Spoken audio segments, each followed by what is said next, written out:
আজকে আমি তোমাদের সঙ্গে একটি অন্যরকম গল্প শেয়ার করতে আসলাম।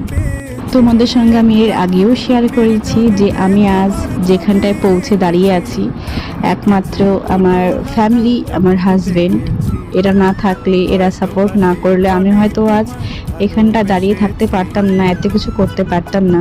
তবে আমি এখন যে মুহূর্তে বসে আছি এত অ্যাশ আরাম করে, মোটর চালিয়ে, পায়ে কোনো প্রেশার না দিয়ে ফ্যানের নিচে বসে যে আরামটা করছি একমাত্র আমার ফ্যামিলি, দাদার জন্য আমি এতটা আরাম করে কিন্তু আমি রিল্যাক্সে সেলাই করতে পারছি।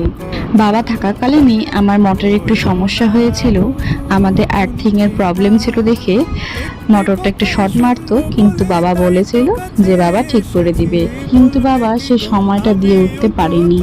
বৃষ্টির দিন ছিল বলে আর্থিংটা করা হয়ে উঠছিল না। তারপর যখন বর্ষাটা চলে গেল আমি মোটরটা চালিয়ে দেখলাম দিব্যি কাজ চলছিল। তার কিছুদিন পরও আবার সেম সমস্যা হলো, আবার শর্ট মারছিল। তারপর কিন্তু আমি সেই পায়েই কাজ চালিয়েছি। এই সমস্যা দেখে আমার দাদা বাড়িতে আর্থিং বসিয়ে দিল। বাবা থাকাকালীন সে কিন্তু কোনো কাজই ঘরের করতো না, একটা গ্লাসও এখান থেকে ওখানে রাখতো না, কিন্তু এখন সে দায়িত্বে অনেক বড় হয়ে গেছে, তার ঘাড়ে অনেক দায়িত্ব মা বোনের প্রতি। এই দায়িত্বটা দেখে যেমন মনে অনেক আনন্দ হয়, তার থেকে কিন্তু দ্বিগুণ কষ্ট হয়। বাবা থাকলে হয়তো সে আজ এত কিছু করে উঠতে পারতো না। আজকে সে অনেক কিছুই করে, কিন্তু সে কাজগুলো করার মাঝখানে বাবার কথা কিন্তু প্রচুর মনে পড়ে।